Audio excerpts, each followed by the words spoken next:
Hi, everyone. Welcome back to another episode of the Micro Podcast on Podcasting. And today we're covering the question, should I ride solo or should I have a co-host? Anyone who listens to my podcast show, Out of the Box with Christine, knows that, well, I ride solo, meaning I am the host. And I have master teachers come on and I interview them through Zoom. So really, I am the main host. My guests are, if you wanted to call them co-hosts, that's fine, but really they're my guests. I've been doing it that way for several years, and I actually prefer it because, well, I can rely upon me, and I know I'll show up every time. But some beginner podcasters feel that they need to have a co-host, and that's absolutely fine. As a matter of fact, having two people can be quite entertaining. If you're not going to have a special guest that you're interviewing, but you want to talk about topics of the day, you want to talk about health or wellness or spirituality, or if you're political and you want to talk about politics, which is a really great podcast theme, you can have a co-host. Now, you can have someone actually sitting next to you if you wanted to, and either share a mic. I don't think that's the best thing to do, but you can have a shared mic, or you can each be mic'd up through a regular podcast mic. This is my Rode. That's my Rode microphone, so you can have that. Or you can also have little lav mic. Personally, I think a professional microphone is much better than a lav mic. It just has better sound quality, but it's up to you what you're comfortable with.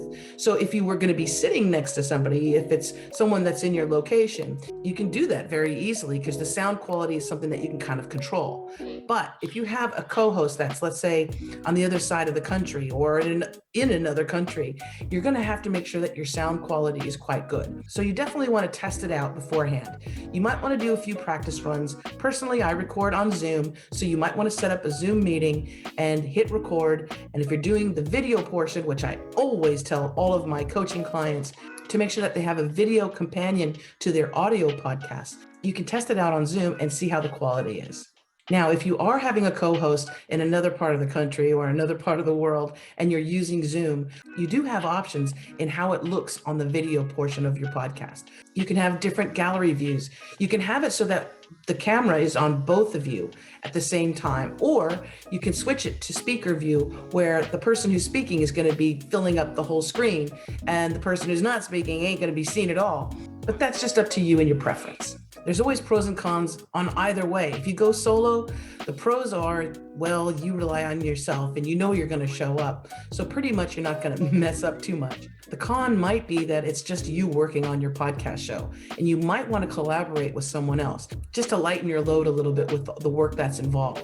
So if you are going solo, just realize it's all you and you're going to be doing a lot of work, but it's absolutely rewarding. Now, in a co-host situation, the pros are you have someone to bounce ideas off of, you have someone that you can engage in an entertaining conversation, and it actually makes for a really great podcast. You also get to share the workload. So this might be something that you want to consider. The cons are this: if you set up a show with two hosts and you promote it and you market it, you got to make sure that that person is reliable, that they're going to follow through, that they're going to be there to record those shows with you, to edit those shows with, to promote the podcast as much as possible. So you want to make sure it's someone that you can rely on. I've heard a lot of horror stories from beginner podcasters who say that they just started a show with their co-host, they've done a few episodes, it was going great, and then the other person got bored or had other opportunities or was just too busy, and now they have to rethink their whole podcast structure.